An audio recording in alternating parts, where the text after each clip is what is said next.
சக்தி. கோயம்புத்தூர் மாவட்டம் இடையார்பாளையம் ஆர்கேஎஸ் இல்லம் ஆட்டோ நகரை சார்ந்த கிஷோர்குமார் வினிதா தம்பதிகள் திருமணமாகி 4 ஆண்டுகள் குழந்தை பேர் இல்லாமல் நம்ம சேலத்து மகமாயை தேடி வந்து 2 அமாவாசை கும்பப்படையில் பிரசாதம் வாங்கி சாப்பிட்டு 3வது மாதமே அம்மா கருவை தக்க வச்சு அழகான ஆண் குழந்தை ஈண்டெடுத்து அம்மனுக்கு தேங்காய் பழம் பூமாலை பட்டு வஸ்திரம் வேண்டுதல் கடனாக செலுத்திட்டு உங்கள் முன்னாடி சாட்சியாக நின்றுட்டு இருக்காங்க. இந்த குழந்தை அங்கத்தில் கழுவினி இல்லாமல் உடல் ஆரோக்கியத்தோடு வளர்ந்து கல்வியில் சிறந்து விளங்கி அவங்க குடும்பத்தை கட்டி காத்து கரை சேர்த்துன்னு நான் வேண்டிக்கிறேன். 4 ஆண்டு காலம் அவங்க இருந்த கடும் தவ வாழ்க்கைக்கு 3வது மாதமே மனமிறங்கி உயிர் உள்ள வரைக்கும் மறக்க முடியாத மழலை செல்வத்தை பிள்ளை செல்வத்தை அவங்க குடும்பத்துக்கு நம்ம சேலத்து மகமாய் வரமாக அள்ளி கொடுத்துருக்காங்க.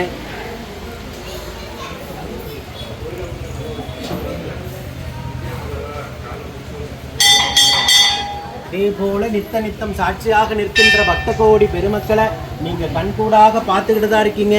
நம்ம சேலத்து மகமாயோடைய அற்புதங்களையும் அதிசயங்களையும் இத்தனை ஆயிரக்கணக்கான பேர் உங்கள் முன்னாடி சாட்சியாக நின்றிருந்தாலும் இது உண்மையா பொய்யான்னு ஒவ்வொருத்தர் சொந்த பந்தம் எல்லாத்தையும் கேட்டுட்டு தான் நீங்கள் அம்மாவை தேடி வரீங்க.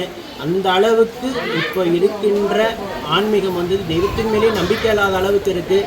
ஆனால் நம்ம சேலத்து மகமாய் ஆயிரக்கணக்கான தம்பதிகளை சாட்சியாக நிற்க வச்சு இன்னும் ஆயிரக்கணக்கான தம்பதிகள் சாட்சியாக நிற்காம கருத்தங்கி வளைகாப்பு நடத்திக்கிட்டு போயிட்டு இருக்கிறாங்க. அந்த அளவுக்கு அற்புதத்தையும் அதிசயத்தையும் கலியுகத்தின் கண்கண்ட தெய்வமாக நம்ம சேலத்து சமயபுர மகமாய் நிகழ்த்திட்டு இருக்காங்க. ஓம் சக்தி பராசக்தி.